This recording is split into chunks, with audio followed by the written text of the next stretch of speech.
والإسلام ديني ومحمدا رسول الله. بسم الله الرحمن الرحيم. Assalamualaikum warahmatullahi wabarakatuh. Nah, apa korelasi berkah itu dengan persiapan menuju Ramadan? Berkah itu singkatnya begini, ziyadatul khair, bertambahnya dan konsistensinya satu nilai-nilai kebaikan.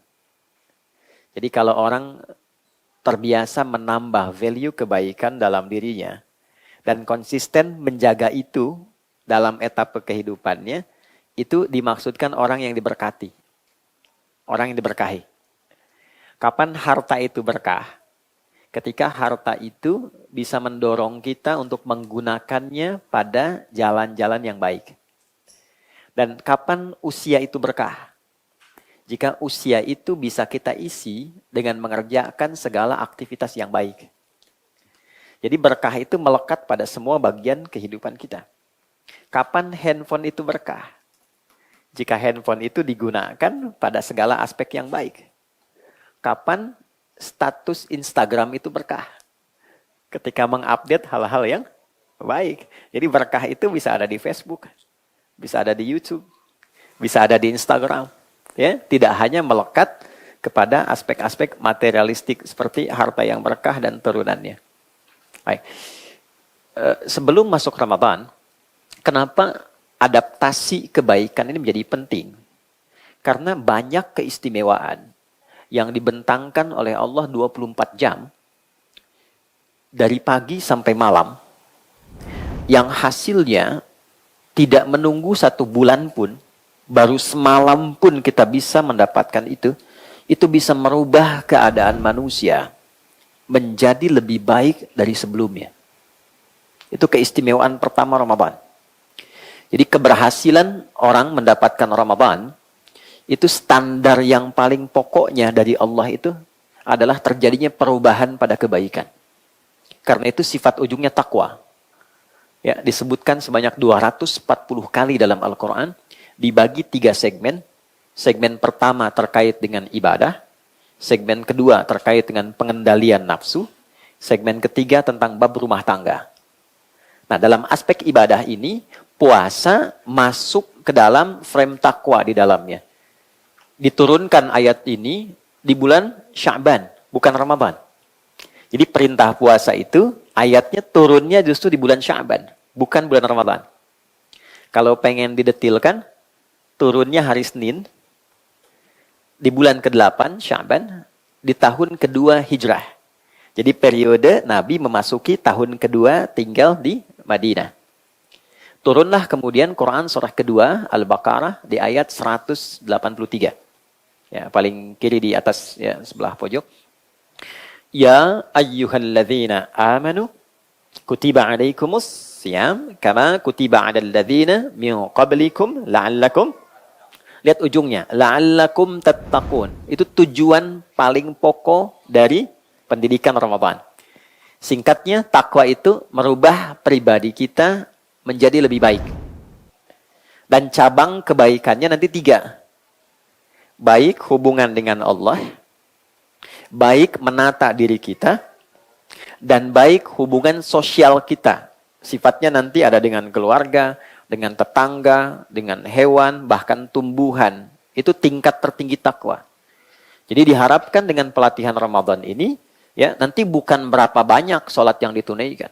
Berapa banyak kita bisa menghatamkan. Tapi dari sekian ayat yang dibaca, sekian sholat yang ditunaikan, berapa yang merubah kita menjadi pribadi yang lebih baik. Itu standarnya. Dan itu parameter Allah yang langsung berikan. Ya. Itu poin pertama. Yang paling penting dari itu, kata tattaqun itu dibuka dengan la'allakum. Diawali dengan la'allakum. Lihat ujungnya, la'allakum tattaqun. Di gramatikal bahasa Arab, la'alla itu masuk dalam kategori harfut taraji. Huruf yang digunakan untuk mengungkap satu harapan yang sangat didambakan, tapi tidak mungkin diraih kecuali dengan kesungguhan. Oke? Huruf yang digunakan untuk mengungkap satu harapan yang sangat didambakan. Siapa di antara kita yang tidak ingin jadi orang baik? Kan? Siapa di antara kita yang tidak ingin dinilai oleh Allah sebagai orang baik? Siapa di antara kita yang tidak ingin dinilai sebagai suami yang baik, istri yang baik, anak yang baik, tetangga yang baik? Bukan tetangga masa gitu, kan? Dan seterusnya. Nah, poin ini ketika kita hadirkan berarti kan hal yang sangat didambakan. Dan kita sekarang butuh orang baik. Yang pintar banyak, tapi isiannya kan kebaikan. Ya, pintar tanpa baik jadi masalah. Ya kan? Bodoh tidak baik, bencana. Karena itu, ketika harapan ini begitu didambakan, tapi tetap tidak bisa diraih kecuali dengan kesungguhan. Artinya, maaf, tidak semua orang yang mendapatkan Ramadan itu bisa mendapatkan takwa. Kecuali dengan kesungguhan. Saya mulai dari sini dulu. Bismillah. Tidak semua orang yang mendapati Ramadan, ya kan, bisa mendapatkan takwa, spirit perubahan untuk menjadi pribadi yang lebih baik, kecuali orang yang sungguh-sungguh, yang serius dalam menjalaninya. Jadi, serius, sungguh-sungguh. Ya. Dan bagi kita orang Indonesia, ini sebetulnya bagian dari implementasi dasar kebangsaan kenegaraan kita. Karena standar kita itu berketuhanan di Indonesia, standarnya takwa. Teman-teman boleh lihat. Misal, di ketentaraan itu ada Sabta Marga. Itu ada 7. Yang ketiganya itu ada takwa. Kami Ksatria Indonesia yang bertakwa pada Tuhan Yang Maha Esa, menegakkan kejujuran, kebenaran, dan keadilan. Ketika seragam coklat digunakan oleh teman-teman di kepolisian, itu ada tribrata. Nomor 1-nya takwa. Kami polisi negara kesatuan Indonesia yang beriman dan bertakwa pada Tuhan Yang Maha Esa. Ketika kita memasukkan anak kita semua ke sekolah, itu Undang-Undang Pendidikan Sisdiknas, misal nomor 20 tahun 2003, itu mengikat dengan takwa. Dibuka pasal menimbang misalnya, poin B, poin kedua. Undang-Undang Dasar 1945 mengamanatkan pada pemerintah untuk mengusahakan dan menyelenggarakan satu sistem pendidikan nasional yang meningkatkan keimanan dan ketakwaan pada Tuhan Yang Maha Esa serta akhlak mulia. Jadi kecerdasan itu datang setelah punya sifat kebaikan. Ya, orang tua kita tidak menginginkan di negeri ini ada orang cerdas tapi tidak baik. Di standar dasarnya itu baik dulu, kebaikan itulah yang mendorong sifat intelektual itu diolah menjadi baik. Karena akal itu tidak bisa memutuskan. Akal yang sehat itu hanya merumuskan. Akal nggak punya keputusan. Jadi sifat akal itu hanya mengkonstruksikan pikiran supaya diperintahkan kepada fisik untuk segera dieksekusi. Ya, yang memberikan perintah itu agar rumusan cepat dilakukan itu adalah qalbu kita, jiwa kita. Di sini perintahnya. Ya. Akal merumuskan saja. Jadi akal tidak punya perintah. Dia sifatnya formulasi saja. Nah, yang memberikan perintah itu di sini. Di sini ada 2. Ada nafsu, nama lainnya fujur. Ada takwa. Keduanya sempurna disebutkan oleh Allah di Quran surah 91 ayat 7 sampai 10. Wa nafsi wa ma sawwaha. Aku telah sempurna ciptakan jiwa manusia dengan 2 karakternya yang berlawanan. Fa alhamaha fujuraha wa taqwaha. Maka di dalam diri manusia itu terdapat 2 potensi. Ya, yang satu katalis bagi yang baik, ya, kan harus jadi lawan katalis itu.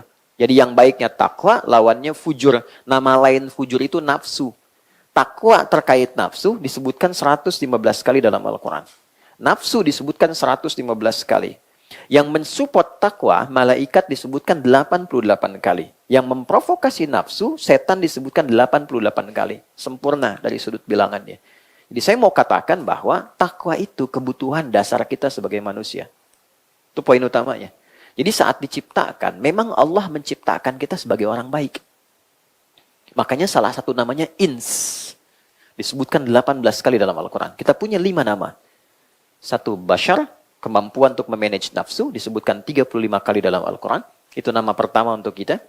Kedua, ada insan, terkait totalitas aktivitas kita. Jadi teman-teman kalau ingin mengkaji, bikin kurikulum kegiatan dari bangun sampai tidur lagi, keluarkan kata insan dalam Al-Quran. Disebutkan sebanyak 65 kali. Kemudian kalau kita ingin melacak genealogi kita sampai ke Nabi Adam dan belajar dari miniasi kehidupan beliau yang dilatih oleh Allah di surga sebelum turun di bumi, cari kata Bani Adam. Disebutkan 7 kali dalam Al-Quran. Kalau kita ingin belajar sifat sosial kita, yang tidak mungkin hidup sendiri, cara bersikap pada istri bagaimana, istri ke suami bagaimana, harmoni itu ditata seperti apa di rumah tangga, dengan tetangga bagaimana, sampai sifat yang lebih luas lagi, cari kata nas dalam Al-Quran. Setidaknya 240 kali disebutkan dalam Al-Quran.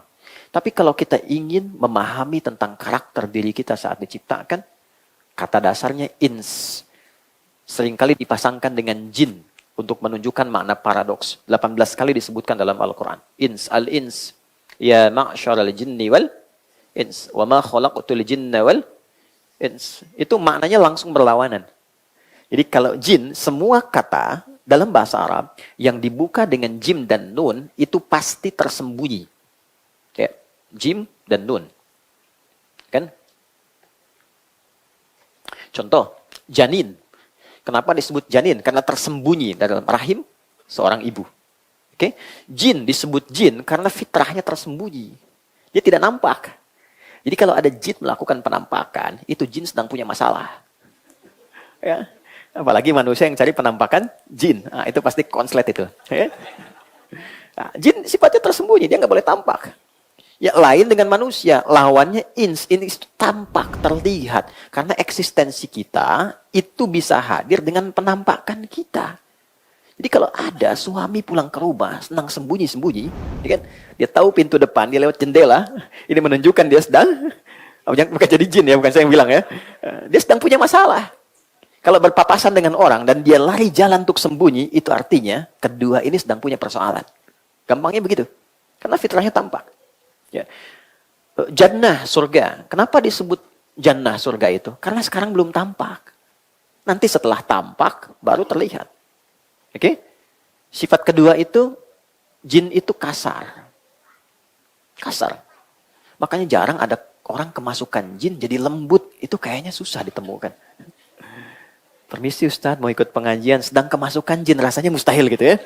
Ya, kalau dia tidak meracau, dia mengacau kan? Oke, nah lawannya ins itu lembut, ins itu halus, lembut, halus. Turunannya anas, anis itu lembut, tuturnya lembut, karakternya lembut, baik itu ins dari kata ins. Jadi kita itu saat dicipta itu pribadinya lembut. Pernah nggak ada bayi baru lahir sudah mencela ibunya? Nggak ada kan? Kenapa mama melahirkan saya? Nggak ada. Dan sifat lembut itu menjadikan aura menyebar pada orang sekitarannya. Sehingga dari rahim siapapun kita bisa memuji dan menggendongnya. Anak siapapun. Senang, nyaman, baik. Itu yang dimaksud Quran surah ke-17 ayat 70. وَلَقَدْ كَرَّمْنَا بَنِي آدَمْ وَحَمَلْنَاهُمْ فِي الْبَرِّ وَالْبَحْرِ وَرَزَقْنَاهُمْ مِنَ الطَّيِّبَاتِ وَفَضَّلْنَاهُمْ عَلَى كَثِيرٍ مِمَّنْ خَلَقْنَا تَفْضِيلًا. Paham? Tidak. Oke, Quran surat 17 ayat 70. Dan aku pastikan, kata Allah, tidak aku ciptakan satu pun anak cucu Adam. Kecuali dia membawa bawaan fitrah yang baik. Jadi kita ini terlahir sebagai orang baik. Ya, karena itu dijaga supaya seluruh bagian tubuh ini tetap baik. Supaya tampil terhormat. Jadi kita diciptakan terhormat, dijagalah kehormatan ini oleh Allah. Hormat itu yang menjaganya, hukum menjaga supaya terhormat disebut haram. Dari kata hormah diserap ke dalam bahasa Indonesia menjadi hormat. Itu dari bahasa Arab. Hormah, penjagaannya disebut haram. Haram itu diturunkan sebagai hukum, bukan ingin membatasi kita asalnya, tapi ingin menjaga kita supaya tetap dalam kehormatannya. Kenapa lisan tidak boleh mencela?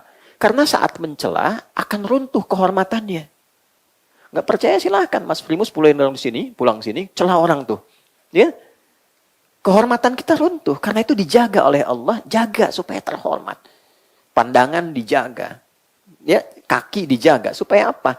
Dibuat hukum haram, haram mencela, haram menyakiti, haram bikin hoax. Karena bukan hanya menyakiti orang saat dilakukan menjadi turun kehormatannya. Ya, bahkan nanti ada, maaf sekali, ada kesalahan, dosa-dosa yang itu saat dikerjakan, kehormatan itu berdampak pada bagian keluarganya. Contoh, Paling gampang korupsi misalnya. Ya, saya sering katakan begini, ya, di berbagai kesempatan, tolong kalau ada provokasi dari setan, mengajak untuk korupsi, mencuri, menyogok sejenis apapun, jangan hanya pikirkan diri sendiri. Pikirkan anak yang sedang sekolah. Pikirkan istri yang sedang di rumah. Karena ketika seorang ayah berbuat, itu nanti dampaknya bisa ditanggung anak. Bapak yang korupsi, anak yang dibully.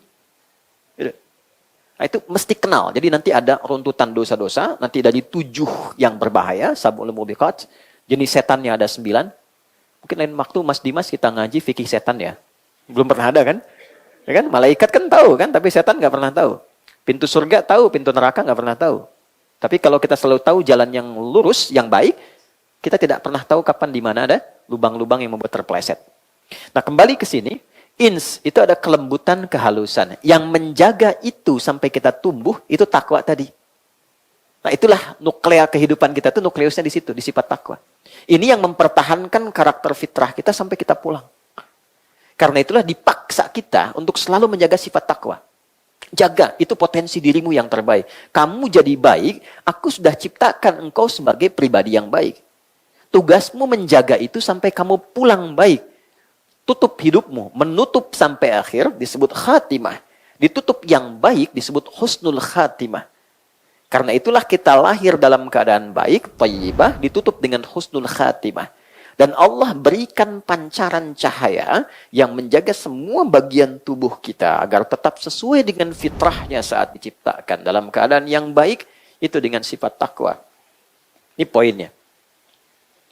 Itulah sebabnya, kenapa dalam latihan kehidupan seringkali kita temukan turunan dari pancaran takwa ini. Gimana mengimplementasikan takwa? Kan pertanyaan sederhananya begini, ya Allah, Engkau ciptakan aku sebagai pribadi yang baik. Engkau berikan kepada aku cahaya untuk menjaga diri ini supaya tetap baik. Namanya takwa. Diminta aku memancarkan cahaya takwa itu ke semua bagian tubuhku. Gimana caranya? Gitu kan? Oke? Baik. Kalau ini tidak dilakukan, maka fitrah manusia cenderung akan tertekan oleh kondisi nafsunya. Itu yang menyebabkan yang tadinya tidak punya bakat mencela bisa mencela. Yang tidak punya bakat menghina bisa menghina. Yang tidak punya bakat merendahkan bisa merendahkan. Karena itu untuk mengikis itu semua, takwanya mesti kita naikkan. Itulah sebabnya semua menu-menu takwa, karena itu ada bagian pada roh kita, di jiwa kita, maka semua hidangan roh itu sumbernya Allah langsung yang berikan. Quran surah ke-17 di ayat ke-85. Yas'alunaka 'anir ruh, qulir ruhu min amri rabbi, wa ma utitum minal ilmi illa qalila. Mereka banyak bertanya kepadamu Muhammad, bahkan melakukan riset, penelitian tentang hakikat roh. Ada beberapa riset di luar itu yang ingin menguji. Bahkan ada yang sekarat ditutup ya pakai peti kaca itu untuk dideteksi bagaimana rohnya keluar. Tetap tidak bisa didapatkan informasi spesifiknya. Karena statement yang Allah tegaskan di awal, ini urusanku. Ini prerogatifku.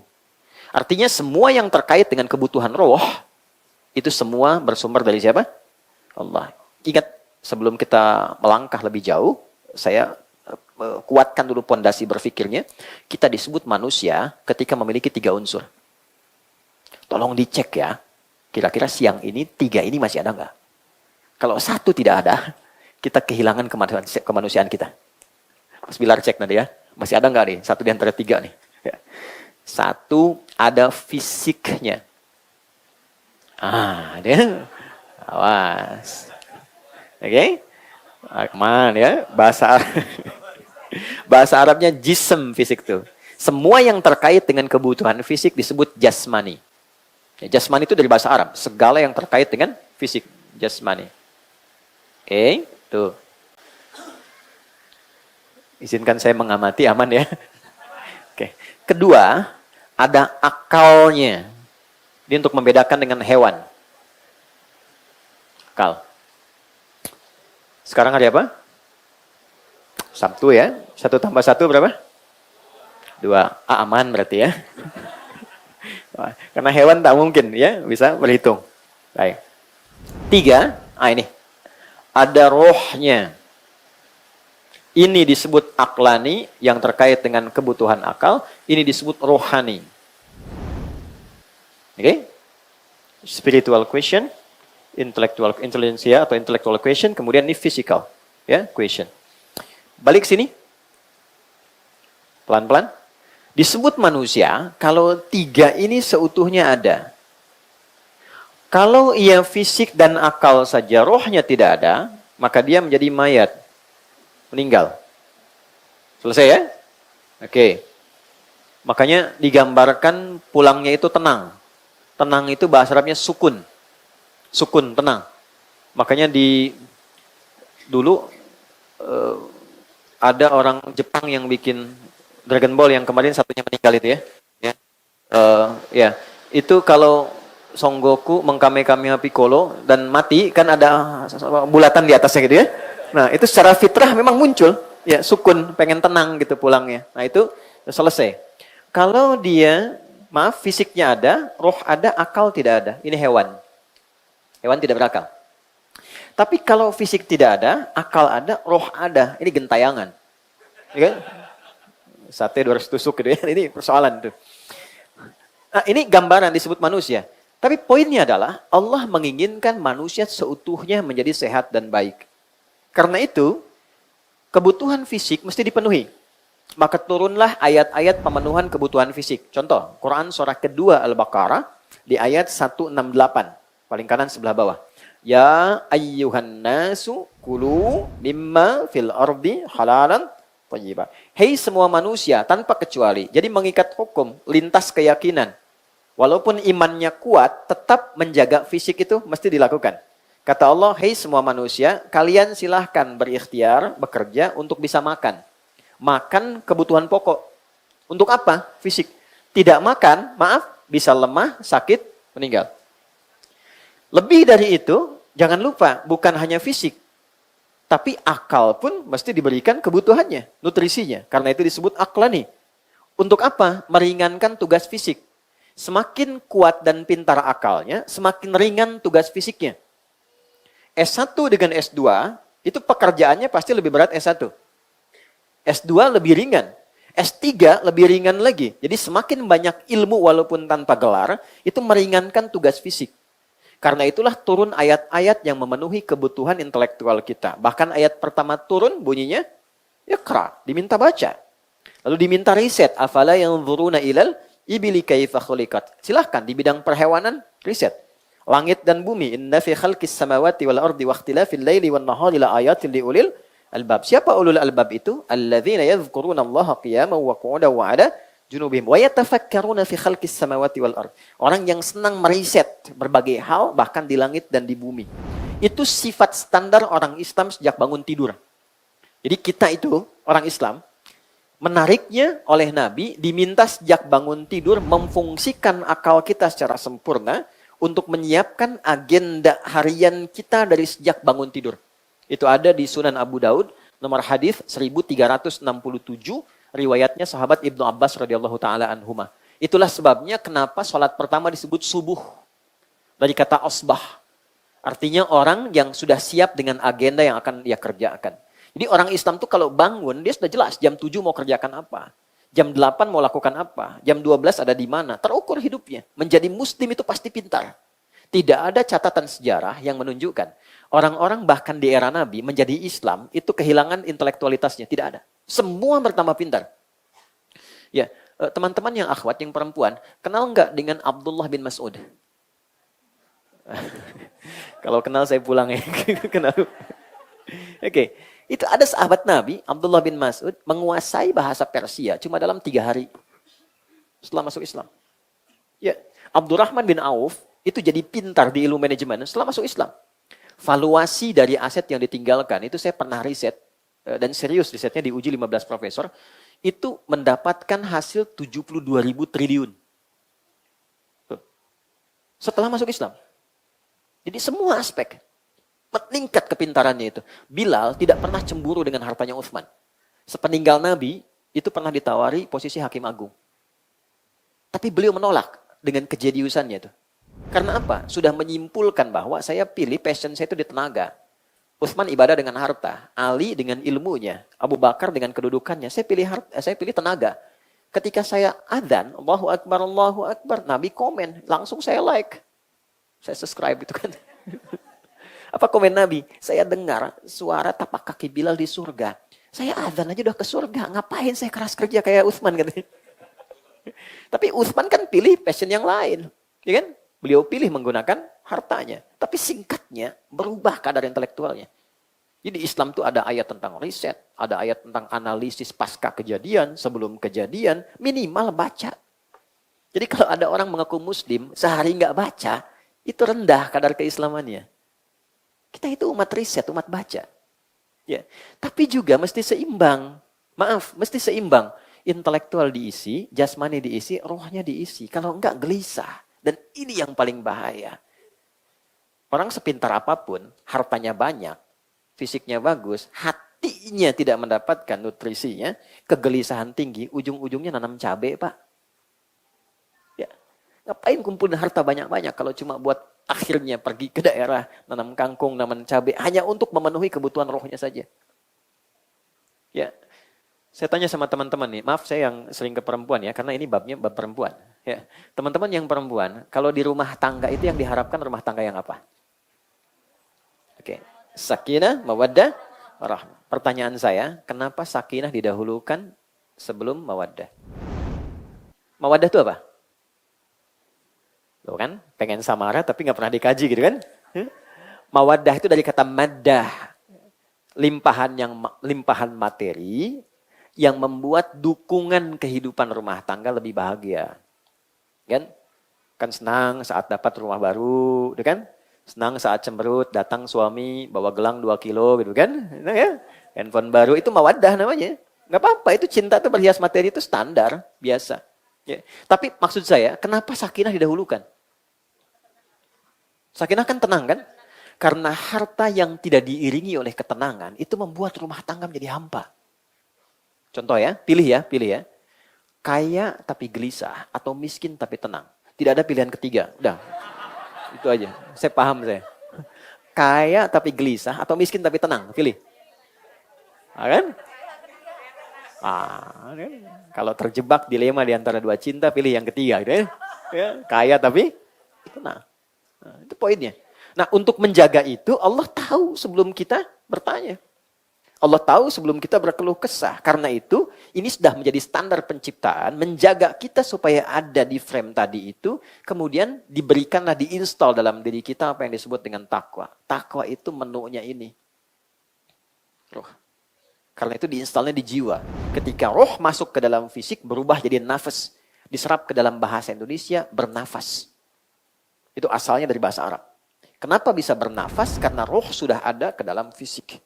Di usia 4 bulan kandungan. Oke, temukan di Quran surah ke-7 ayat 172. Dikonfirmasi di hadis Muslim, dikutip oleh Imam An-Nawawi, hadis keempat di Al-Arba'in An-Nawawiyah. Ya. Oke, secara cepatnya. Jadi setiap diminta tingkatkan takwa. Dan kita dievaluasi para ikhwan, lelaki, ayah, siapapun posisi kita, apapun itu. Setiap Jumat kan kita Jumatan kan? Masih ingat gak? Kan ada 5 pilar khutbah itu. 5 rukun khutbah. Di antara yang 5 ini, selalu khatib harus berpesan tentang takwa kepada jamaah. Kalau enggak, gugur khutbahnya. Bayang enggak? Ada 5 pilar, rukun khutbah itu 5. Satu di antara 5 itu adalah tausiah takwa. Mengingatkan jamaah untuk mengecek, muhasabah, evaluasi, standar takwanya setiap pekan sampai Jumat itu keadaannya bagaimana. Ya. Maka ketika khatib mengatakan, ya ayyuhalladzina amanu taqullaha haqqa tuqatih. Wahai jamaah semua yang merasa beriman, coba cek diri kita. Takwa kita sudah sampai mana? Bahasa kitanya begitu. Anda posisinya apa? Sebagai anak, apa wujud takwanya kepada ibu dan ayahnya? Anda sebagai suami, wujud takwanya membimbing istri, menyayanginya bagaimana? Sebagai ayah, wujud takwa menyayangi anak seperti apa? Sebagai tetangga, itu dalam sekali. Cuma 1 kalimat. Makanya ada ulama yang cuma menyampaikan pesan takwa, tutup khutbah. Karena jamaahnya sudah ngerti, baru disebutkan, hei orang-orang yang akan dihisab. Sampai di mana engkau menjaga takwamu sampai Jumat ini? Ketika engkau pulang hari ini, bagaimana pertanggungjawabanmu di hadapan Allah? Nangis, selesai. Barakallahu li walakum. Sudah. Gitu. Jadi ketika disebutkan kata takwa, itu sebetulnya standar evaluatif. Setiap pekan untuk kita. Yang merubah kita jadi orang baik. Itulah pada akhirnya membuat kita berdoa supaya pancarannya ada untuk istri, ada untuk keluarga, ada untuk ibu yang sudah wafat, yang masih hadir, pribadi sempurna. Nah, latihannya apa? Supaya mendukung kita lebih baik, maka dibuatlah oleh Allah menu-menu takwa yang secara singkat namanya disebut dengan ibadah.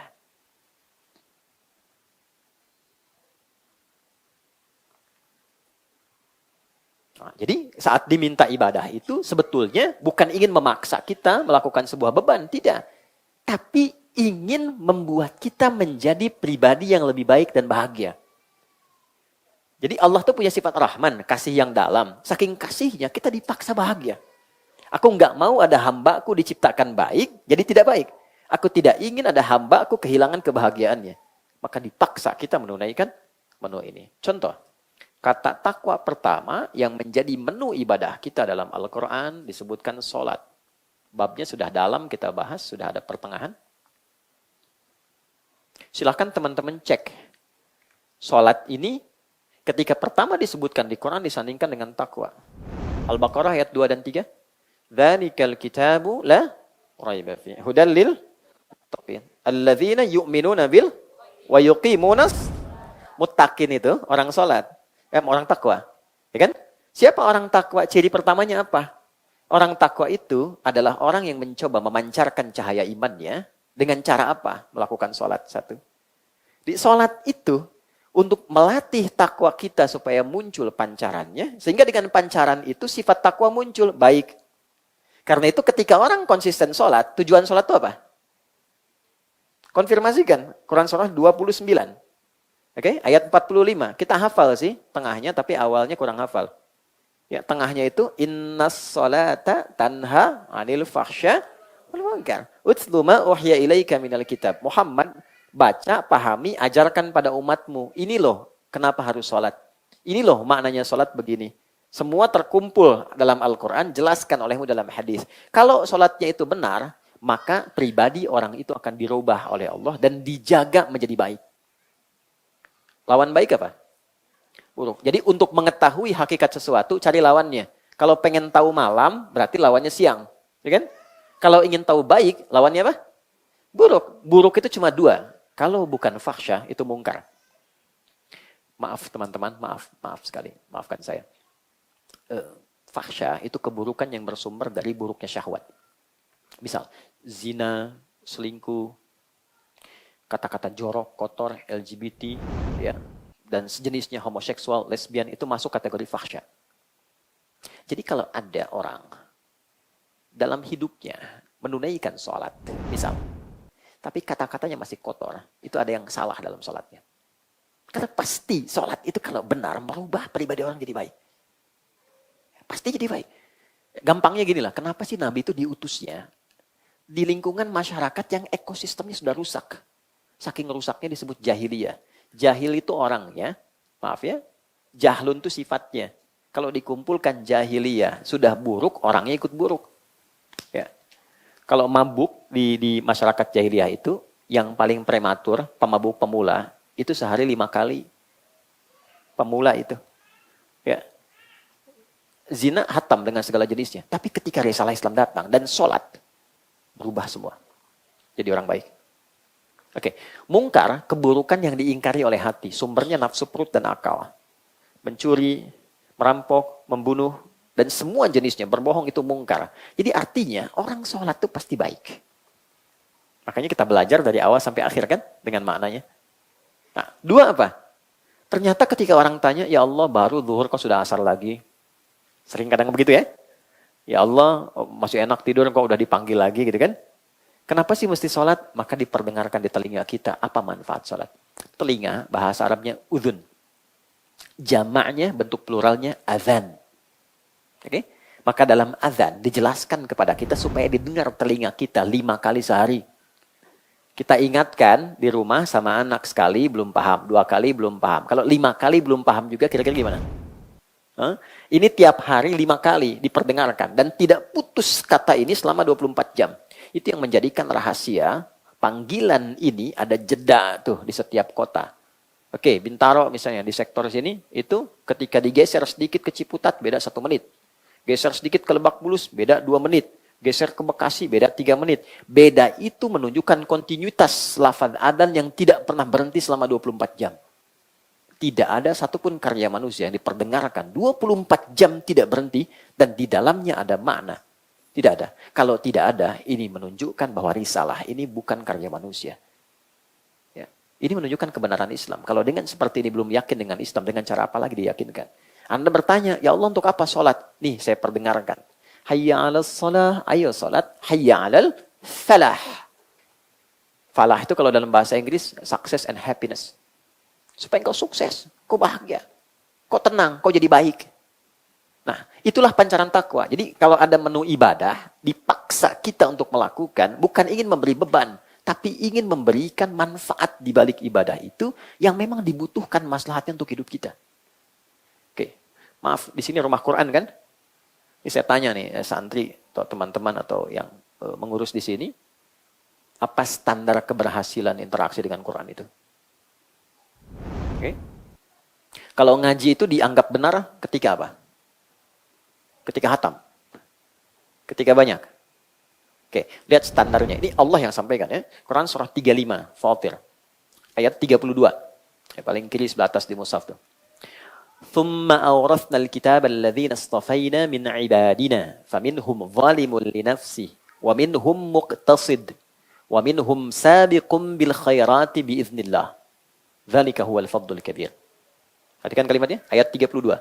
Quran surah 35 Fatir ayat 32. Lalu dengan keagunganku, aku berikan anugerah Quran itu diwariskan pada sebagian hamba-Aku. Maka ada di antara mereka yang mencoba menghafal, membaca Quran, cuma sayang tidak merubah mereka menjadi lebih baik. Zalimu li nafsi, malah dia zalim pada dirinya. Ya. Qurannya tidak merubah dia menjadi baik. Zalim itu tidak menempatkan sesuatu pada tempatnya. Ini gelas, ada air untuk minum. Gayung, air untuk mandi. Ada orang minum pakai gayung, mandi pakai gelas. Zalim. Ada orang hafal, Qul huwallahu ahad, tapi lisannya mengatakan, maaf, semua agama sama, menuju pada Tuhan yang sama. Itu zalim namanya. Ada orang hafal ayat, la yasra qaumin qaum, jangan saling mencela, lalu dia mencela, itu zalim namanya. Jelas? Ada wa minhum muqtasid, ada ahli Quran yang paket hemat. Paket hemat baru untuk dirinya, belum bisa berbagi dengan orang lain. Cirinya apa? Nyender-nyender di tembok, ulang-ulang hafalan, baca, tapi diminta jadi imam, saya belum layak. Nah, itu paket hemat. Oke? Baik. Yang berhasil siapa? Wa minhum sabiqum bil khairati biiznillah. Ada yang dengan izin Allah, dia mendapatkan perubahan dari setiap ayat yang dia baca. Jadi ukuran standarnya bukan berapa banyak dihafalkan. Hafal banyak, bagus, luar biasa. Tapi yang diukur oleh Allah, berapa dari ayat itu yang merubah kita menjadi lebih baik. Itu poinnya. Makanya ayat Quran itu tematik. 114 surah, 30 juz, 6.236 ayat, 52.000 kosakata, itu ada tema. Imam Al-Bukhari mengeluarkan 97 tema dari 114 surah. Makanya kitabnya disebut Al-Jami'. Kita kenalnya Sahih Al-Bukhari. Padahal nama lengkapnya Al-Jami' As-Sahih Al-Musnad Al-Mukhtasar min umuri Rasulillahi sallallahu alaihi wasallam wa sunanihi wa ayyamihi. Itu nama kitabnya. Coba ulangi. Ini. Oke. Karena panjang kita singkat Sahih Al-Bukhari.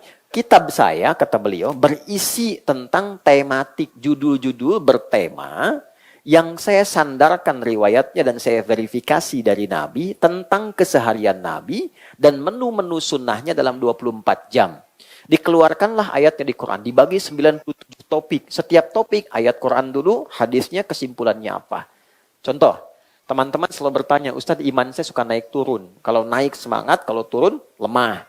Gimana cara naikkan nggak turun-turun? Buka topik kedua, kita boleh iman. 57 hadis.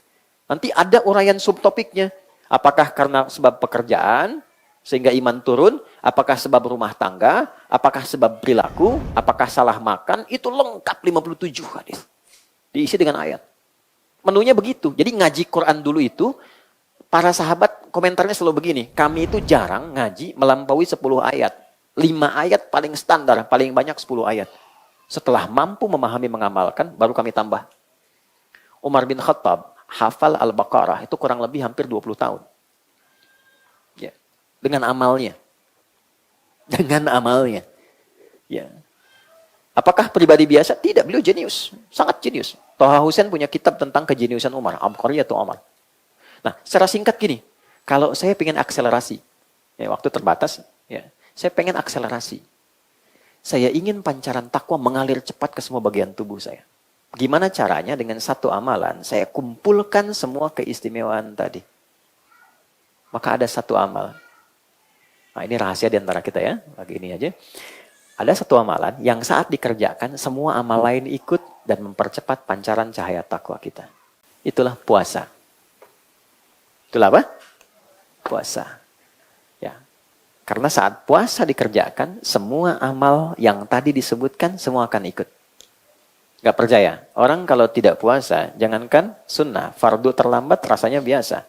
Orang kalau sedang puasa, jangankan fardu, ketinggalan sunnah dia gelisah. Oke? Saat tidak puasa, nggak baca Quran biasa. Saat sedang puasa, nggak baca Quran, rasanya ada yang kurang. Gitu. Tidak puasa, ada orang minta di depan mata, belum tentu diberi. Saat puasa, yang tidak kelihatan, mulai dihitung. Di sini du'afanya berapa ya? Yatimnya berapa ya? Itu hebatnya puasa. Dan saat yang bersamaan, puasa itu bisa menekan fungsi-fungsi nafsu. Jadi taat meningkat, maksiat ditekan.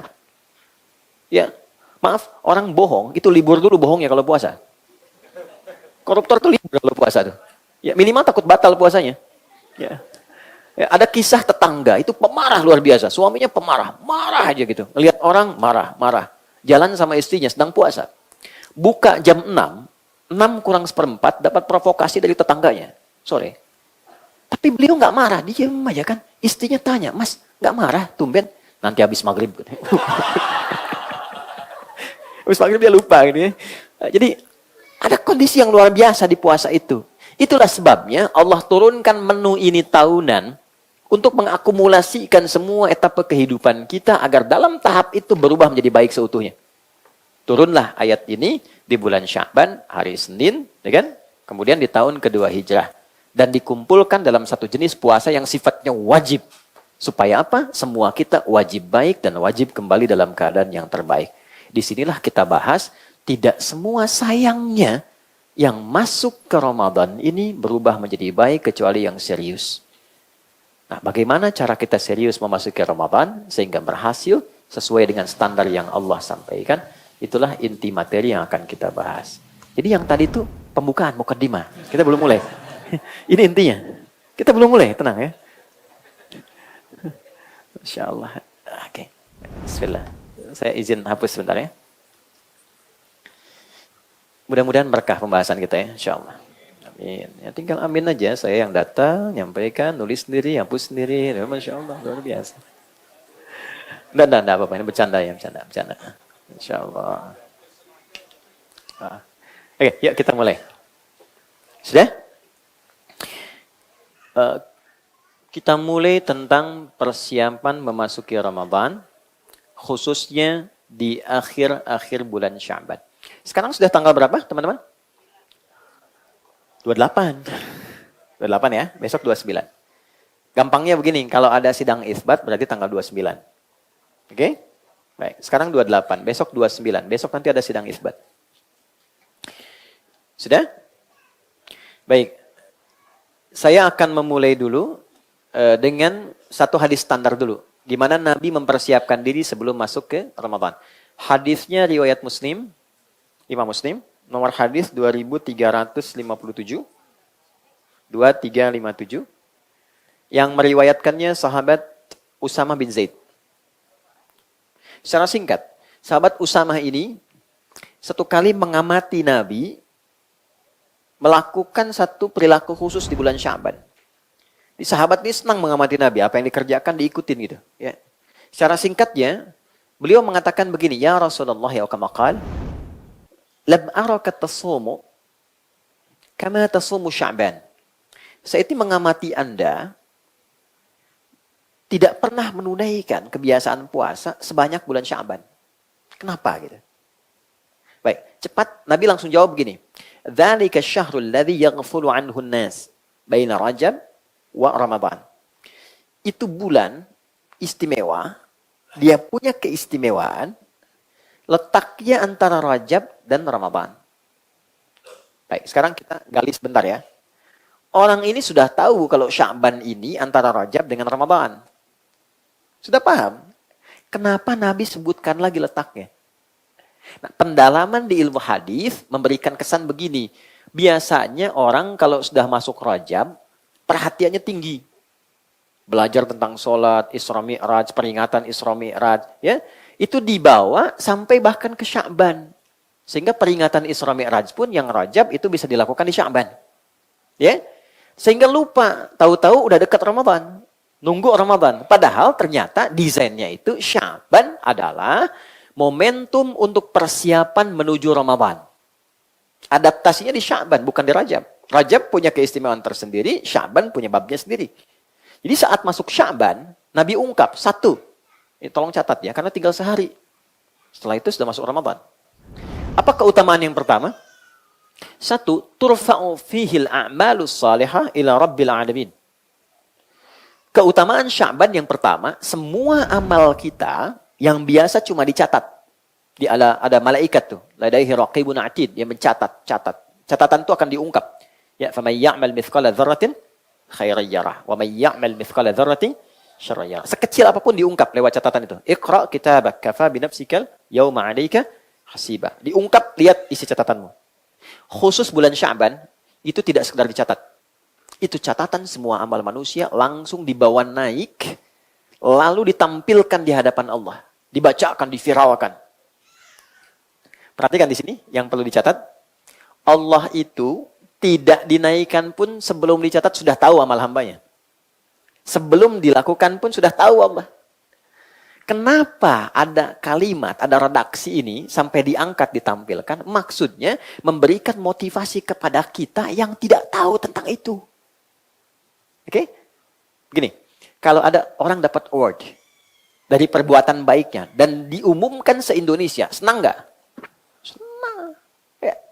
Ada orang disebutkan, diviralkan amalnya di hadapan Allah. Ya, teman-teman lagi baca Quran nih. Kalau di luar Sya'ban, diberi nilai, dicatat. Setiap hurufnya 10. At-Tirmidzi nomor hadis 2910. Setiap baca satu huruf, 10. Salat, selesai 10. Berjamaah kali 27. Di masjid kali lagi 25. Itu konstruksi hadisnya. Tapi kalau Anda kerjakan itu di bulan Sya'ban, baca satu ayat, dapat nilai, langsung dilaporkan, disebutkan. Si fulan baca ini sekian ayat, si fulan baca sekian ayat. Langsung diviralkan di hadapan arsy-Nya Allah Subhanahu wa Ta'ala. Karena itu kata Nabi, aku tidak ingin dalam keadaan amalku diangkat, aku sedang tidak baik-baik saja. Itulah sebabnya aku menyiapkan diri. Ya. Dan cara paling efektif menyiapkan diri itu supaya jadi baik, akselerasinya puasa. Itulah sebabnya Nabi banyak puasa di bulan Sya'ban, sunnah. Jelas ya? Itu kemuliaan pertama Sya'ban. Yang kedua, kenapa ini menjadi penting? Kata Nabi, wa baina Ramadan, karena akan datang Ramadan yang keistimewaannya lebih dahsyat lagi. Maka kita harus masuk ke Ramadan dalam keadaan yang sudah baik. Kalau belum baik, nanti adaptasinya lambat. Orang sudah meraih keistimewaan, kita masih adaptasi. Maaf, bukan kita ya. Ada orang yang masih adaptasi gitu. Kan kita tidak pengen ikutan gitu ya. Oke? Baik. Jadi, apa yang Nabi ungkap? Satu, membiasakan diri saat Sya'ban akan memudahkan adaptasi tubuh kita menjalani ibadah di Ramadan. Metabolisme tubuh kita tuh sudah mulai menyesuaikan. Nah ini fikih, maaf teman-teman, maaf saya lagi dengan kalimat ini. Saya dengan teman-teman mu'alaf. Tahun ini pertama kali puasa. Latihannya Sya'ban. Oke, ada anak-anak misalnya baru tumbuh nih, mau balik tahun ini. Latihannya Sya'ban. Jadi sampai zuhur bukanya itu Sya'ban. Terus sampai dia kuat asar. Nabi itu ngajarinnya simple, sayang banget sama anak-anak cucu gitu ya. Jangan dipaksa bu. Karena Allah saja tidak menghisap. Anak belum balik, dia dilatih puasa tuh. Mama lapar zuhur, buka. Alhamdulillah nak. Asar tuh mama lapar, sudah nggak tahan lagi. Tahannya nak 2 jam lagi. Gitu. Nggak usah, buka. Biarkan dia bertahap. Dia merasakan kenikmatannya. Nanti dari gitu, adaptasi tubuhnya naik, besoknya teruskan lagi. Sampai dia kuat ke maghrib. Begitu Ramadan, terbiasa. Jelas ya? Itu gambarannya. Jadi secara jasmani terlatih, kemudian secara rohani disiapkan jadi baik. Kenapa? Karena secara rohani, spirit kita dibagi oleh Allah pada 3 bagian. Jadi ada 3 kelompok manusia berdasar keimanannya, spirit imannya dalam memasuki Ramadan. Dan ini hanya diungkap dengan 1 huruf saja. Ya. Disebutkan 361 kali dalam Al-Quran. Ya. Yaitu huruf panggilan. Harfun nida. Nida. Oke? Huruf panggilan itu ada 14 dalam bahasa Arab. Ayo teman-teman santri ini ya, kalau nanti belajar gramatikal, nah, Ustaz, cari kitab Nahwu itu, Syarah Alfiyah bin Malik, Syarah Ibnu Aqil, yang tahqiq editorialnya Muhyiddin Ad-Darwishi. Cari jilid pertama, nanti ada footnote di situ saat masuk pembahasan panggilan, nida. Ada 14, bisa A, bisa Ya, Ayah, dan seterusnya. Tapi di Quran yang digunakan cuma 1, Ya 361 kali.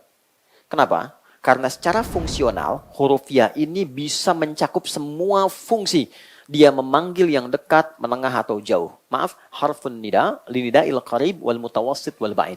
Huruf yang digunakan memanggil objek, baik yang dekat, menengah, ataupun jauh. Teruskan, nanti saya balik untuk menegaskan. Ayyuha disebutkan 150 kali dalam Al-Quran.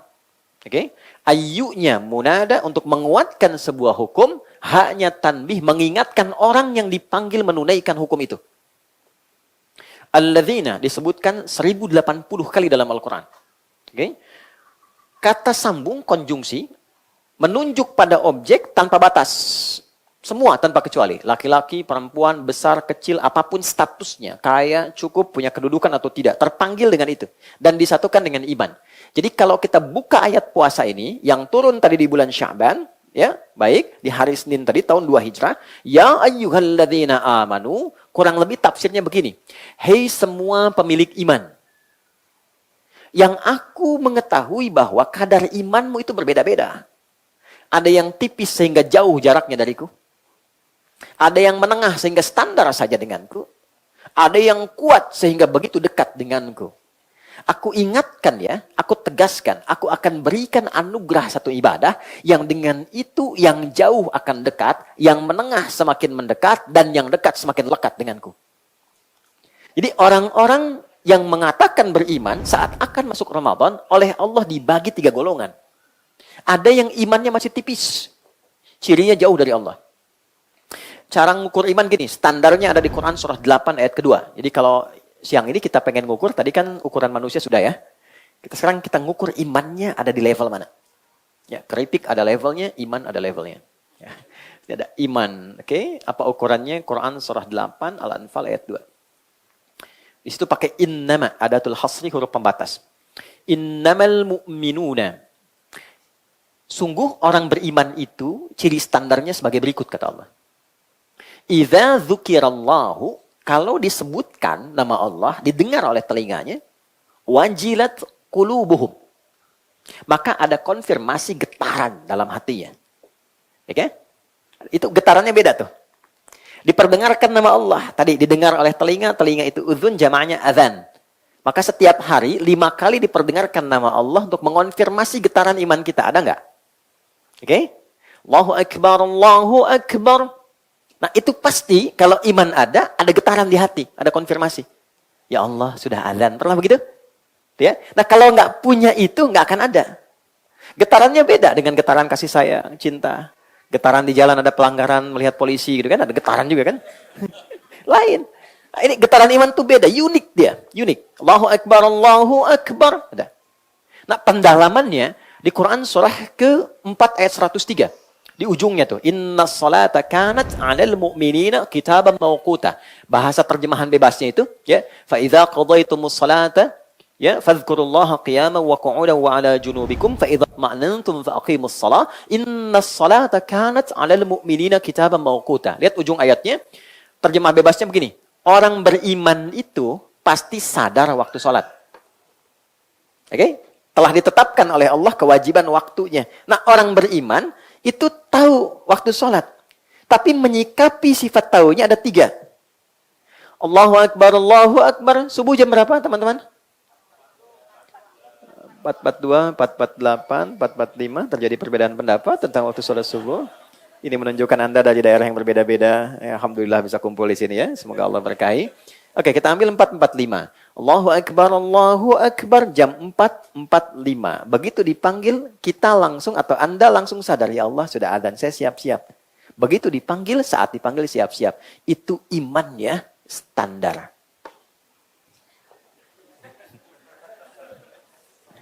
Standar. Ya. Yang penting masih bisa bikin berdiri kan? Standar. Ya, 4.45. Allahu Akbar, bangun, wudhu, siap-siap sholat. Iman stand.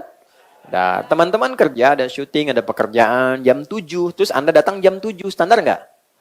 Standar. Teman-teman kuliah, misalnya masuk jam 7, datang jam 7, standar nggak? Kalau Anda datang jam 6, hebat. Kalau datang jam 3 ke kampus, terlaluan. Belum dibuka, udah di situ. Kan? Baik. Oke, 4.45 dipanggil, jam 3 sudah bangun. Itu imannya tinggi, dekat dia dengan Allah. Saya pengen sebelum mengerjakan yang wajib, saya siap. Maka warming up dulu dia. Tahajud, istighfar, supaya subuhnya optimal. Itu iman kuat. Ya, tapi ada juga generasi atau kondisi yang menunjukkan realitas sebaliknya. 4.45 dipanggil, 5.44 dia baru sadar gitu. Ya, gitu. Ini tipis. Nah, ini sebelum masuk Ramadan, kondisinya akan ditemukan. Nanti ketika iman disandingkan dengan puasa, kutiba alaikumus. Nah, menyikapi puasa itu, standar iman itu berlaku. Bagi orang yang imannya kuat, dari jauh hari sudah berharap, ya Allah, kapan tibanya, tanggal berapa puasanya. Bahkan ada orang yang baru tuntas Ramadan tahun lalu, sudah berharap Ramadan lagi.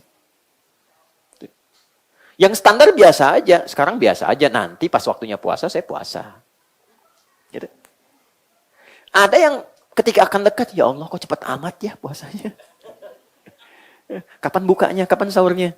Ya, baru buka udah ngelihat sahur, baru sahur udah nyatur jadwal buka.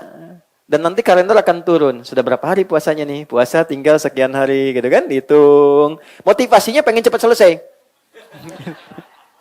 Kan? Hebatnya gini, inilah indahnya Allah. Dan di sini kita diminta meneladani sifat Allah. Ya, cuma dengan satu huruf, ya. Perhatikan kedalaman, kita ngajinya pakai ilmu balaghah namanya. Di ilmu balaghah itu ada begini.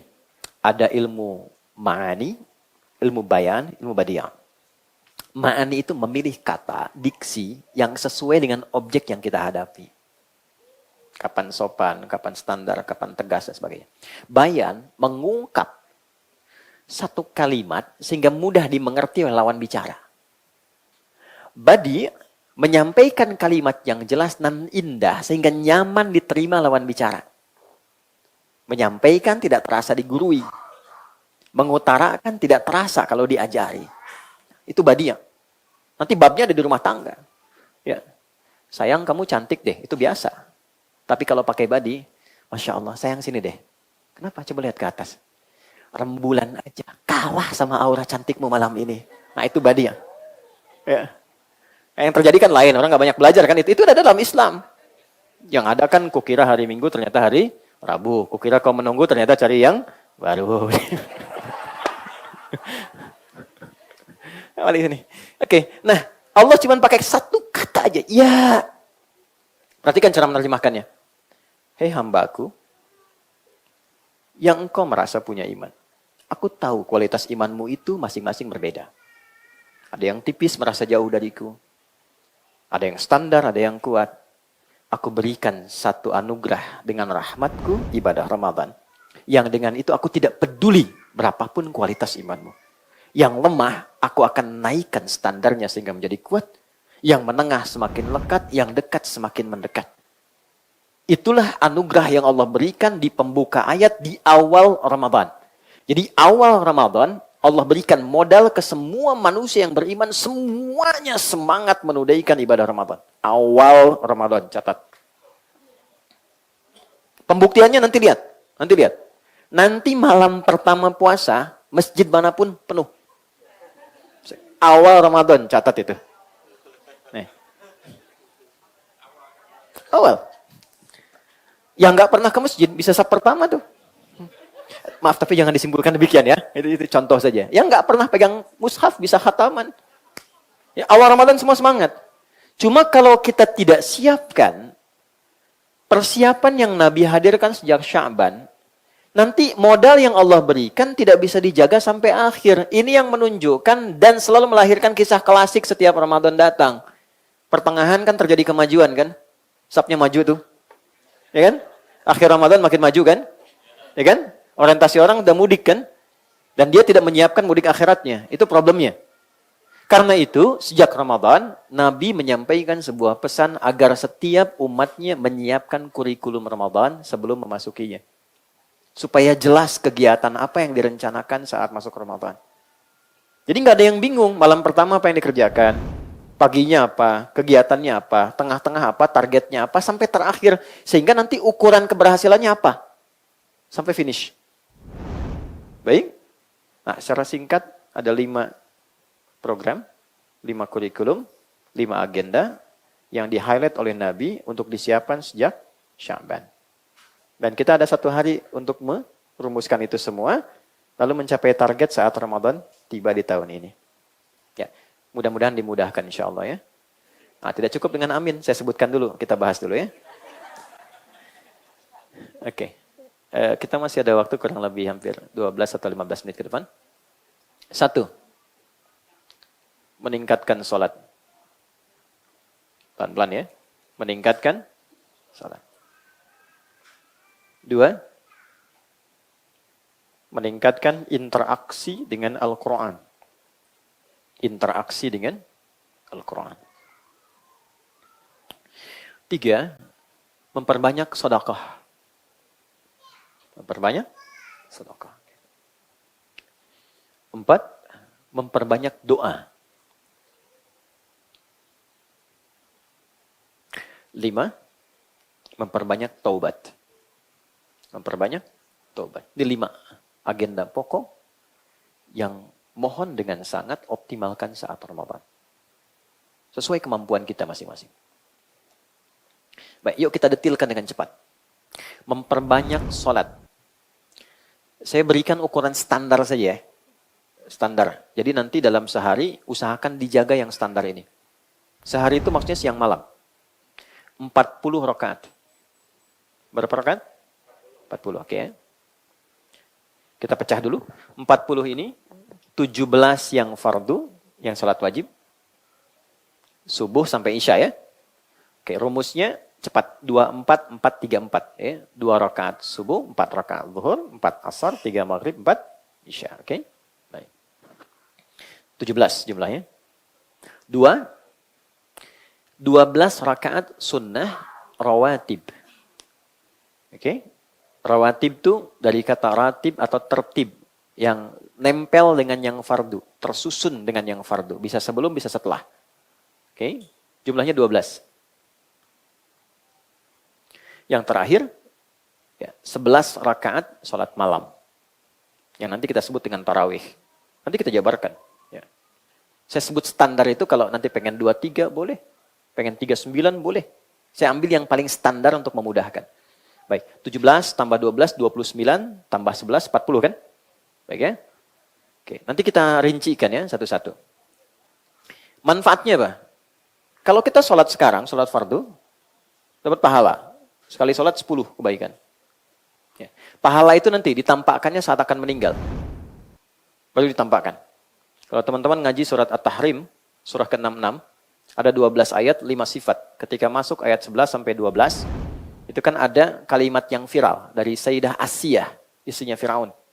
Ketika akan dieksekusi, lalu diikat di tiang, akan dieksekusi, beliau berdoa. Doanya viral. Dan ini jadi sanad doa ya. Jadi teman-teman kalau ingin dimudahkan dengan amalnya saat sakaratul maut dan ditampakkan hasilnya saat pulang kepada Allah, itu bisa digunakan sanad doanya. Rabbi benili indaka baitan fil jannah. Ya. Wa najjini min fir'auna wa amalih. Ini kisahnya beliau. Jadi ketika akan dieksekusi, beliau mengatakan, ya Allah, dengan segala perjuanganku menjaga imanku, mohon buktikan dan hadirkan janjimu untuk membangunkan istana untukku di surga. Dan tampakkan menjelang wafatku, supaya aku dengan itu tidak merasakan kejiknya hukuman Firaun. Ditampakkanlah oleh Allah istana surganya. Ketika itu senyum, saat senyum itulah komen Firaun. Kita langsung dislike aja gitu ya. Jadi begitu komen, ini perempuan bla bla bla, saya tidak bisa mengungkapkannya, mau dibunuh kok masih sempat tersenyum. Jadi dia melihat fisiknya, tidak melihat apa yang dirasakan secara spiritualnya. Jadi begitu senyum, meninggal dalam senyumnya. Dia tidak merasakan hukuman Firaun. Diwafatkan dalam keadaan demikian. Nah, itu yang dimaksud husnul khatimah. Husnul khatimah itu saat mau meninggal, itu ditampakkan surganya hasil ibadahnya. Itu dikonfirmasi di Quran surah 89 ayat 27 sampai 30. Ya ayyatuhan nafsul mutmainnah. Mutmainnah itu sifat tumakninah. Tumakninah itu dalam ibadah. Ruku tumakninah, sujud tumakninah. Tumakninah membentuk sifat mutmainnah, jiwa yang tenang. Nanti saat dipanggil pulang, jiwanya pulang, ya ayyatuhan nafsul mutmainnah, irji'i ila rabbiki radiyatan mardiyah. Aku ridho dengan amalmu, engkau ridho dengan pemberianku. Apa pemberian Allah itu? Fadkhuli fi ibadi, karena engkau ibadah, punya sifat ibad. Wadkhuli jannati, masuk ke surgaku. Ini surgamu nih, dibentangkan. Itu yang menyebabkan orang senyum, meninggal. Ada yang baca Quran, sesuai kebiasaan. Ada yang sedang sholat, sujud tanpa surga, meninggal. Mau begitu? Nanti zuhur sebentar lagi, ya, tak sholat. Tapi kalau belum ajal, belum tentu. Ya. Ada yang sedang mengajar, senyum. Ada yang sedang belajar, senyum. Ditampakkan. Itu sifatnya gitu. Ya, sifat bagiannya. Nah, saya balik ke aspek tadi. Sholat itu yang standar kita menunaikan setiap wajib. Dapat pahala kebaikan, nanti ditampakkan saat akan pulang. Kalau di hari biasa, 10. 10 itu begini. Jangan 1, 2, 3, bukan begitu ngitungnya. 1 ke 2, 500 tahun. 2 ke 3, 500 tahun. 3 ke 4, 500 tahun. Kalau teman-teman tunaikan berjamaah, kali 27 lagi. Kalau ditunaikan di masjid, kali 25. Itu gambaran pahalanya. Jadi sayang kalau nggak ke masjid. Minimal jamaah. Oke? Kalau Ramadan, kali 10 lagi. Kali 10 lagi. Jadi jangan terlambat. Ya, yang 17 itu, sholat fardu. Sholat sunnah, yang tadi 12, itu menyempurnakan yang fardu. Jadi kalau ada yang kadang subuh, rakaat pertama fokus, rakaat kedua sudah mulai ingat kreditan, ingat jemuran, kan? Macam-macam. Itu yang menutupi itu sholat sunnah tadi, yang 12 rakaat. Tutup semua. Khusus untuk Ramadan, ditambahkan kemuliaannya, di luar Ramadan, kalau konsisten dijaga sampai meninggal 12 rakaat itu, Allah langsung perintahkan malaikat bangunkan istana di tepian surga untuknya. Hadisnya sahih di At-Tirmidzi.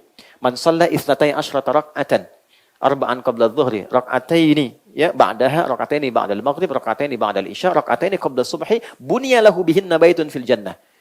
Aku akan jamin dari kalimat Nabi, orang yang konsisten menunaikan 12 rakaat yang mengiringi salat fardu siang atau malam sampai meninggal dunianya, hadiahnya dari Allah dibangunkan satu istana di tepian surga. Itu di luar Ramadan. Ramadan kali 10 kali lipat lagi. Khusus untuk salat malam, tarawih, qiyamul lail. Inilah keutamaan yang paling banyak. Untuk itu izin saya detilkan di sini. Memanfaatkan waktu yang kurang lebih kita ada 5 menit sampai ke zuhur. Teman-teman, salat malam itu. Begitu diputuskan besok Ramadan, malamnya kan tarawih ya. Dimulailah paket Ramadan. Orang menduga Ramadan itu mulainya saat puasanya. Ternyata Allah langsung declare Ramadan itu satu paket siang dan malam. Dimulai malamnya. Malamnya sholat, siangnya puasa. Jadi kalau ada, bukan kita ya, ada orang puasa, malamnya nggak sholat, puasanya sah. Dia nggak sholat tarawih, dia tidak mendapatkan kesempurnaan Ramadan. Apa dalilnya? Al-Baqarah ayat 187. Di ujung ayatnya. ثُمَّ أَتِمُّ الصِّيَامَ إِلَى اللَّيْلِ يَحِلَّ لَكُمْ لَيْلَةَ الصِّيَامِ الرَّفَثُ إِلَى نِسَائِكُمْ هُنَّ لِبَاسٌ لَكُمْ وَأَنْتُمْ لِبَاسٌ لَهُنَّ عَلِمَ اللَّهُ أَنَّكُمْ كُنْتُمْ تَخْتَنُونَ أَنفُسَكُمْ فَتَابَ عَلَيْكُمْ فَالْآنَ بَاشِرُوهُنَّ. Itu kan? Kemudian وَابْتَغُوا مَا كَتَبَ اللَّهُ لَكُمْ وَكُلُوا وَاشْرَبُوا حَتَّى يَتَبَيَّنَ لَكُمُ الْخَيْطُ الْأَبْيَضُ مِنَ الْخَيْطِ الْأَسْوَدِ مِنَ الْفَجْرِ ثُمَّ أَتِمُّوا الصِّيَامَ إِلَى اللَّيْلِ. Sempurnakan puasa itu sampai Anda mengerjakan ibadah yang ada di malam harinya. Gitu. Kan puasa sampai maghrib kan? Awas jangan terlampau soleh ya, karena ada yang memahami ayat ini sampai isya. Bukan, puasanya sampai maghrib, ba'da isyanya amalan sholat malam. Jadi tarawih itu sepaket. Nah keutamaan tarawih, dan itu amal pertama di Ramadan, kalau kita baru menunaikan saja salam 2 rakaat dan mengerjakan apa yang Nabi tunjukkan, semua dosa yang pernah dilakukan gugur seketika. Semua. Catat ini, semua dosanya gugur. Tapi saya klarifikasi dulu ya. Catatan ini penting. Kecuali utang. Utang tetap dibayar. Tidak lunas ya. Ya, ini catatan ulama hadis. Catatan ulama hadis. Jadi kalau ngaji hadis ini ada catatan khusus di situ. Yang digugurkan adalah dosa bukan utang, kata para ulama tuh. Ya, jadi jangan disimpulkan dan Anda tidak usah terlalu dramatis. Akhi, ya Allah aja menggugurkan dosa, masa Anda nggak bisa menggugurkan utang deh. Oke, yuk kita mulai. Yang kita bahas namanya 2 teknisnya, 3 aja. Yang ketiga doanya. Masih ada waktu? Masih ya? Insyaallah sebentar ya. 1. Apa namanya? Salat apa? Oke. Namanya itu sebetulnya dari Nabi itu isyaratnya qiyam Ramadan. Qiyam Ramadan. Dalilnya apa? Al-Bukhari nomor hadis 37. Al-Bukhari nomor hadis 37. Di hadis Muslim nomor hadis 759. Oke, penyampai riwayatnya sahabat Abu Hurairah radhiyallahu taala anhu. Bunyi hadisnya, kama qala Nabi sallallahu alaihi wasallam, "Man qama Ramadhana imanan wa ihtisaban, ghufira lahu ma taqaddama min dhanbi." Man siapapun, teman-teman, kalau ada kata man itu sifatnya personal, tapi dibuka secara general. Cara menyikapinya, posisikan kalimat itu untuk kita secara personal, dipersonifikasikan. Misal gini, saya baca hadis itu, man qama ramadhana. Saya yang baca, rasakan Rasul itu berbicara pada kita. Hei Adi Hidayat. Jelas ya? Kembalikan ke diri kita. Siapapun. Saya kurang sepakat dengan terjemahan barang siapa. Ya, saya sampai sekarang mencari itu barang punya siapa, nggak ketemu gitu. Ya, saya lebih enak dengan siapapun. Siapapun yang menunaikan qiyam Ramadan. Oke? Salatnya disebut qiyam Ramadan. Qama Ramadhana. Qama itu derivasi. Ya, nanti turunan dari sini ada aqama, yuqimu, iqamatan, yuqimuna, aqimu. Artinya, menunaikan dengan sempurna sesuai kemampuan. Lebih simpel lagi, serius, sungguh-sungguh. Jadi maksud Nabi, kalau mengerjakan sholat ini, qiyam Ramadan ini, tolong kerjakan dengan serius. Jangan banyak bercanda. Tolong kerjakan dengan sungguh-sungguh. Bagaimana caranya? Teruskan. Man qama Ramadhana. Siapa yang menunaikan ibadah sholat di malam Ramadan dengan sungguh-sungguh. Jadi sholat ini khusus hanya Ramadan saja. Di luar Ramadan nggak ada sifatnya.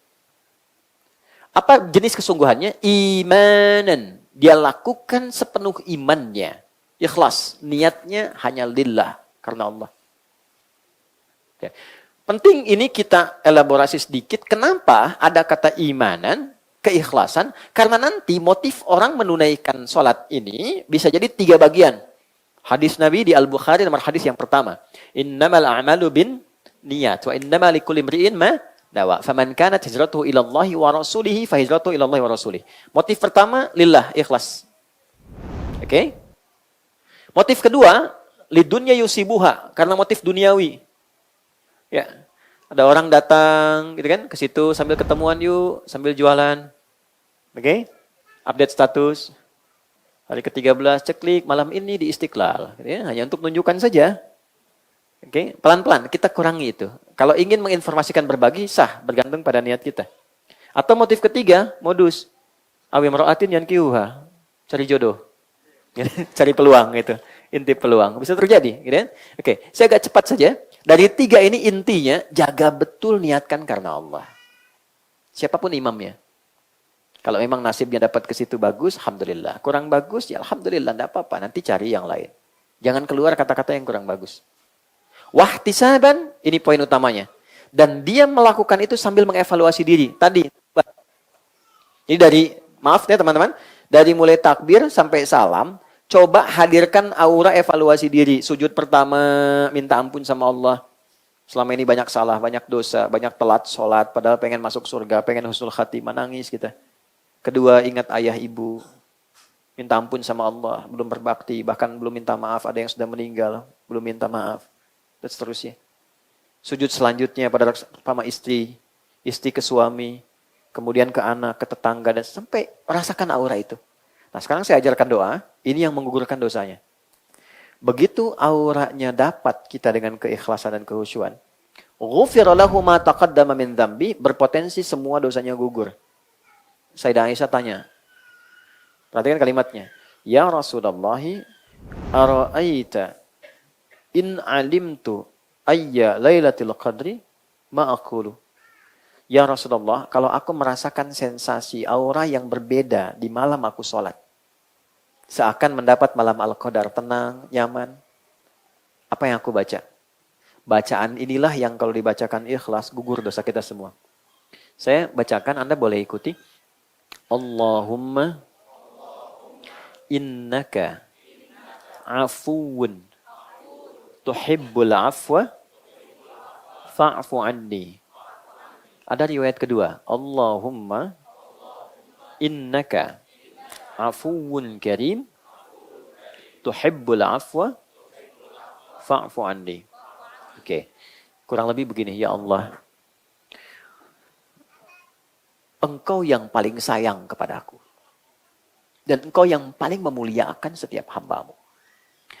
Engkau yang mencintai siapapun hambamu yang memohon ampunan dan pemaafan. Hamba merasa hamba banyak dosa. Hamba mohon ampuni hamba, ya Allah. Hamba salah. Begitu Anda ucapkan dengan ikhlas. Dan Anda hadirkan suasana dosa itu apa yang kita perbuat. Mengalir air mata. Air mata itulah yang mengkonfirmasi gugurnya semua dosa yang pernah dikerjakan. Jika itu bersamaan dengan komentarnya malaikat. Amin, kata malaikat. Seketika selesai semua dosanya. Nah, itu mahal sekali. Itu hanya didapatkan khusus bulan Ramadan. Jadi nggak sembarangan. Allah sudah kasih nikmat awalnya supaya semua orang berubah. Cuma kadang esensinya nggak kita dapatkan. Itu poinnya. Karena itu jadilah dampaknya ke hati tenang. Sesuatu yang dikerjakan memberikan dampak ke hati tenang. Di hati itu ada roh. Maka pekerjaan yang membuat hati tenang namanya tarwihah. Ya, minta waktu sedikit 5 menit. Tarwihah. Hal yang membuat hati kita damai, tenang, nyaman. Kalau kita kerjakan berkali-kali, minta lagi, minta ampun lagi, mohon lagi, maka bentuknya berubah jadi jama', tarawih. Nah, disinilah muncul kata tarawih. Ini. Ulama memviralkan nama tarawih sebagai sifat bagi qiyam Ramadan. Diviralkan sifatnya. Kenapa? Untuk memberikan kesan dampaknya supaya serius dan sungguh-sungguh. Sholat tarawih yuk, maksudnya apa? Kalau sholat yang tenang ya. Hatinya yang damai, yang nyaman. Pilih imam yang baik, yang enak, yang nyaman. Sehingga dampak ke hati bagus. Ya, itu yang menjadikan Sayyidah Aisyah ditanya oleh para sahabat. Di Al-Bukhari nomor hadis 2010 itu ditanya. Gimana sholatnya Nabi? Itu Allahu Akbar. Semua kesaksian yang sholat di belakang Nabi tidak pernah merasakan kenikmatan, tenang, damai hati sholat kecuali sholat di belakang Nabi. Kalau baca ayat rahmat, terasa kita mendapatkan anugerah itu. Kalau baca ayat neraka berlindung supaya umatnya nggak dapat itu. Kalau baca ayat surga diulang-ulang supaya umatnya dapat itu gitu. Tak terasa rakaat pertamanya 5 juz 4 halaman. Ya. Dan orang-orang yang di belakang Nabi itu besoknya tidak ikutan lagi. Ya. Akhirnya dilihat, diriset berapa rakaat Nabi sholat itu. Ya, secara singkatnya rakaatnya nggak ada batas, cuman standarnya 11 rakaat. Standarnya berapa? 11. Nah, 11 itu begini. Formulanya bisa 2 plus 2 plus 2 plus 2 plus 2 plus 1. Ini ada di Abu Daud. Nomor hadis 1367 dari Ibnu Abbas. Oh, iya, sebentar ya.